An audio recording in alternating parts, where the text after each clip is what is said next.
Minister, as you are aware, there are ongoing concerns around the costs of the National Children's Hospital. I would like to know that if your department has flagged any of those concerns with the Department of Health or any other government department. Minister. Thank you, Deputy Nolan. As you're aware, my department is responsible for the allocation of public funds across each area of government spending and to ensure that expenditure is managed by departments in line with these allocations. My department is also responsible for maintaining the national frameworks, such as the Public Spending Code, within which departments operate to ensure appropriate accounting for and value for money and public expenditure. The responsibility for the management and delivery of investment projects within the agreed allocations and within the national frameworks rests with the individual sponsoring departments in each case. In addition, several measures are in place to help ensure that budgetary targets are met. The Department of Public Expenditure and Reform is in constant communication with all departments and offices, and it monitors their drawdown of capital funds from the Exchequer against the published capital expenditure profiles, with information published monthly as part of the Exchequer statement.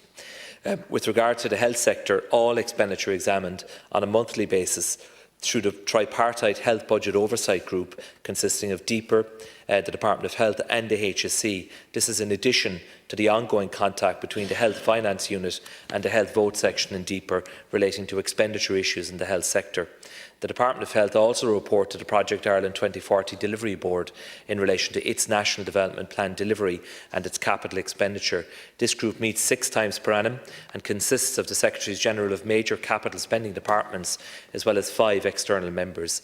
Last week I published the budget for 2023 in which I allocated over €12 billion to departments to spend next year on investment in vital capital infrastructure projects. The Department of Health will receive almost €1.2 billion to enable them to plan and deliver their investment in capital projects in 2023. The Department of Health have also been committed core sectoral capital allocations of €1.255 billion and €1.36 billion for 2024 and 25 respectively under the National Development Plan. It is the responsibility of that department to prioritise within these NDP commitments to deliver capital projects under its remit, including the National Children's Hospital. Thanks, Minister. Deputy. Minister, I thank you for your response. You mentioned oversight and you mentioned deeper there in your response, but I would like to know, has any concern been flagged? I know you've mentioned oversight, but has any specific concerns been flagged over the cost and the rising expenditure of the hospital project? And Minister, as you are aware, the Rural Independent Group that I'm part of gave the previous government an opportunity to change course with respect to the National Children's Hospital in March 2017 and March 2019, when my colleagues provided opportunities for a radical reassessment of the project. Government failed to take these opportunities, and now we are on track for unprecedented levels of cost overruns and endless legal battles with contractors. Where was your department in terms of the oversight in regard to this issue? And we have seen from reporting last week that a lot of the costs are down to the fact that the contracts were signed before any designs were even drawn up, and that in itself was a recipe for disaster. We also know that there are now more than 700 claims lodged by various contractors against the project, with the amount associated with those thought to be in excess of €300 million.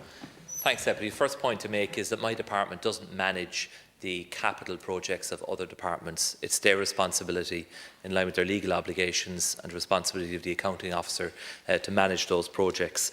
Arising from the lessons that had to be learned from the National Children's Hospital, the Public Spending Code was strengthened in 2019, and I went further than that in the last year by bringing in a new external assurance process, which involves setting up a panel of external experts and also setting up a new major projects advisory group to advise my department in respect of major projects to come before us for approval.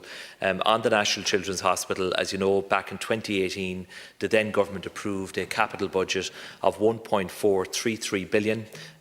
This included the capital costs for the main hospital at St James's, the 2 outpatient departments and urgent care centres at Connolly and Tala campuses, equipment for the 3 sites and the construction of the car park and retail spaces. There were other elements that it did not include, such as the integration and transfer of the services at the 3 children's hospitals to the new sites, ICT, a new electronic health record system and so on. Thanks, but the figure approved by government was 1.433 billion. That amount has not yet been reached. Approximately 1.1 billion of that figure has been drawn down to date, and that is as of the 20th of September.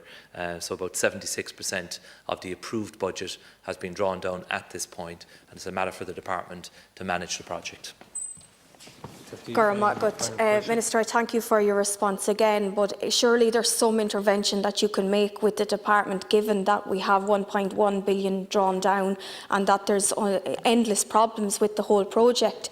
Will you accept that in order to be constructive here, I'm going to suggest that we have a debate on the real cost and service implications of this train wreck of a project, and I just ask if you could commit to that. I think it's very important when we're reaching such expenditure and obviously hitting so many problems with this project. And I suppose just to put it in context of what €1 billion of an overspend on this project could have paid for health alone, I was informed through a parliamentary question that the total cost of implementing the entire national cancer strategy between now and 2026 will be in the region of 840 million.